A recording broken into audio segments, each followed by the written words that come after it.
जय हिंद साथियों, कैसे हैं आप सब। उम्मीद करता हूं अच्छे होंगे। आज मैं दोस्तों आपके लिए लेकर आया हूं यूपी होमगार्ड से संबंधित टॉप 25 ऐसे महत्वपूर्ण प्रश्न जो होमगार्ड में दोस्तों पूछा जा सकता है। दोस्तों तो आप यूपी होमगार्ड की तैयारी कर रहे हैं तो इस वीडियो को पूरा लास्ट तक देखिएगा, क्योंकि ये 25 प्रश्न बहुत ही महत्वपूर्ण होने वाले हैं दोस्तों। ठीक है, और बताइएगा वीडियो के लास्ट में कि आपने 25 में से टोटल क्वेश्चन कितना सही किया है।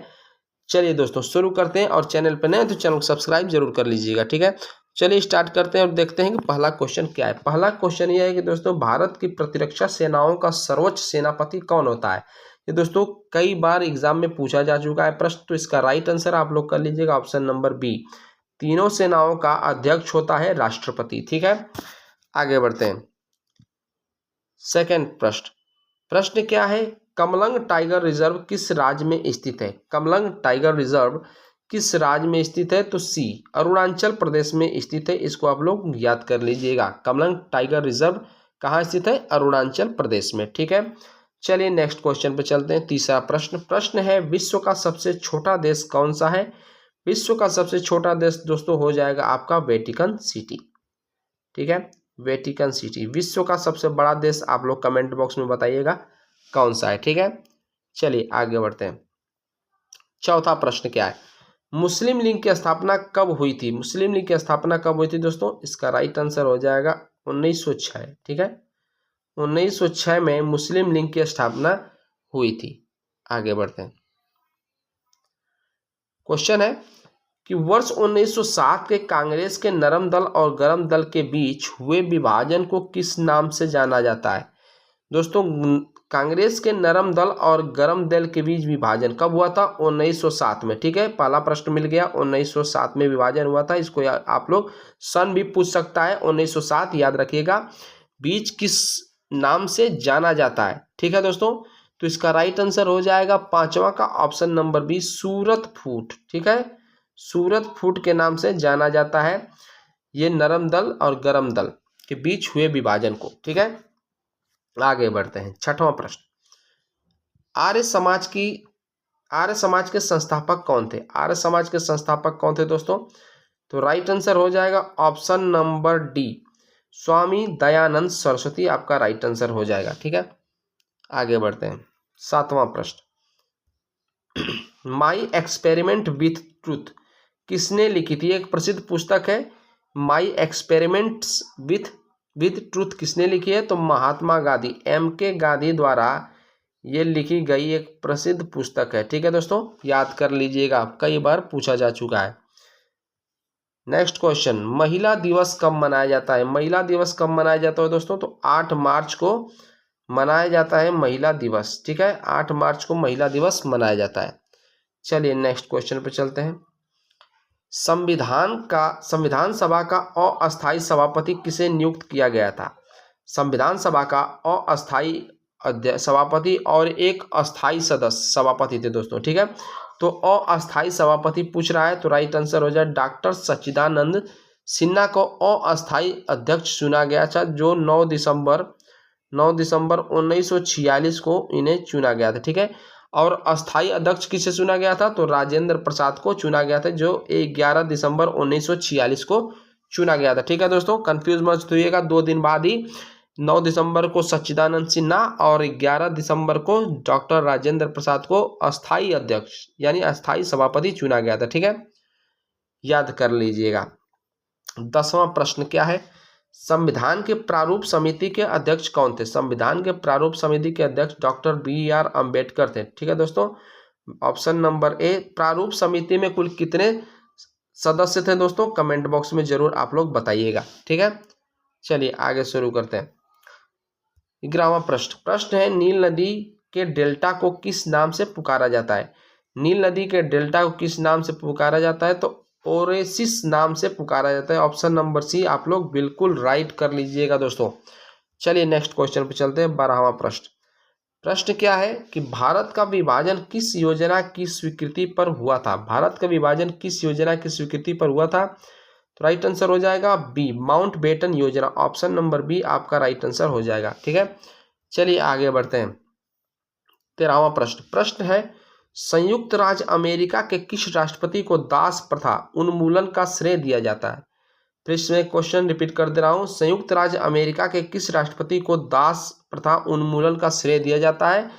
तो आपका राइट आंसर हो जाएगा अब्राहम लिंकन। अब्राहम लिंकन को दिया जाता है दोस्तों। अब्राहम लिंकन संयुक्त राज्य अमेरिका के चौथे राष्ट्रपति थे दोस्तों। किस स्थान पर राष्ट्रपति थे? तो 16वें राष्ट्रपति थे। ठीक है दोस्तों, 16वें स्थान के राष्ट्रपति थे अब्राहम लिंकन। ठीक है, आगे बढ़ते हैं।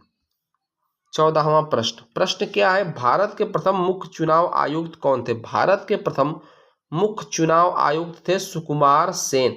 सुकुमार सेन आपका राइट आंसर हो जाएगा। ऑप्शन नंबर ए राइट कर लीजिएगा। ठीक है, चलिए आगे बढ़ते हैं। 15वां प्रश्न। प्रश्न है, राष्ट्रपति राज्यसभा में कितने सदस्य को मनोनीत कर सकता है? मतलब राष्ट्रपति जो है राज्यसभा में कितने सदस्यों को मनोनीत कर सकता है? तो राइट आंसर हो जाएगा 12 सदस्यों को राष्ट्रपति राज्यसभा में मनोनीत कर सकता है। और राज्यसभा किस अनुच्छेद में दिया गया है? तो आर्टिकल 80 में राज्यसभा का वर्णन किया गया है दोस्तों, याद रखिएगा।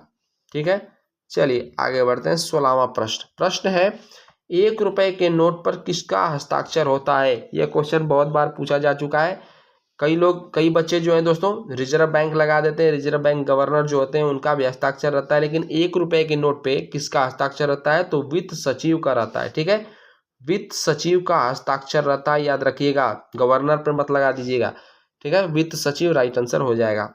Next question. प्रश्न है, कौन सा ग्रह सूर्य के सबसे अधिक नजदीक है? कौन सा ग्रह सूर्य के सबसे अधिक नजदीक है? तो बुध। बुध जो है सूर्य के सबसे नजदीक ग्रह है। ठीक है, बुध राइट आंसर हो जाएगा। आगे बढ़ते हैं। प्रश्न नंबर 18। केसर का सबसे अधिक उत्पादन किस राज्य में होता है? ठीक है, केसर का सबसे अधिक उत्पादन किस राज्य में होता है? सभी को पता होगा, जम्मू कश्मीर में होता है। Option number D right answer कर लीजिएगा। ठीक है, नेक्स्ट क्वेश्चन। देश में स्थित पहली रेलवे सुरंग कौन सी है? देश में स्थित पहली रेलवे सुरंग दोस्तों हो जाएगा परसिक टनल। परसिक टनल जो है देश में पहली रेलवे सुरंग है। ठीक है, इसकी लंबाई लगभग दोस्तों है, इसकी लंबाई हो जाएगी 1.3 किलोमीटर। ठीक है, 1.3 किलोमीटर। 1906 में दोस्तों 1906 में इसको प्रारंभ किया गया था बनाने के लिए, और 1916 में बनकर पूरा हो गया था। ठीक है, 1.3 किलोमीटर इसकी लंबाई है। 1906 में शुरुआत हुई थी इसकी, और 1916 में बनकर ये तैयार हो गया था। देश में स्थित पहली रेलवे सुरंग। ठीक है, परसिक टनल याद रखिएगा दोस्तों। Next question.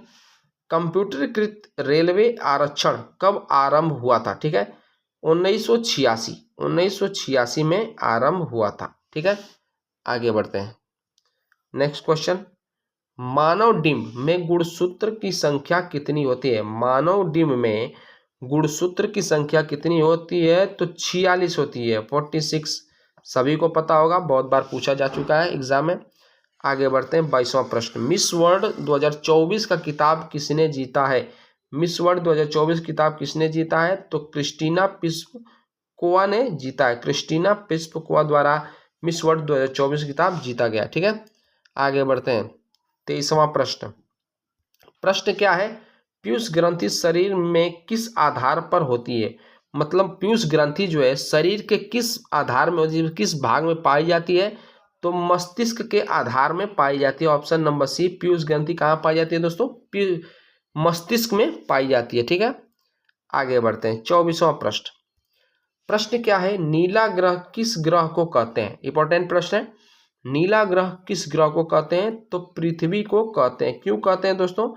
क्योंकि पृथ्वी पर लगभग 71% जल पाया जाता है। ठीक है, इसी के कारण नीला ग्रह के नाम से जाना जाता है पृथ्वी, क्योंकि पृथ्वी एकमात्र ग्रह है जो दोस्तों उस पर पानी पाया जाता है, यानी जीव मिलते हैं। ठीक है, 71% पानी है, 29% पृथ्वी है दोस्तों। ठीक है, चलिए नेक्स्ट क्वेश्चन पर चलते हैं। लास्ट प्रश्न है, मथुरा किस नदी के किनारे स्थित है? मथुरा किस नदी के किनारे स्थित है? तो यमुना नदी के किनारे स्थित है। किस नदी किनारे? यमुना नदी किनारे स्थित है आपका मथुरा। ठीक है दोस्तों, वीडियो आपको अच्छा लगा तो लाइक और सब्सक्राइब जरूर करिएगा। आपका बहुत बहुत धन्यवाद।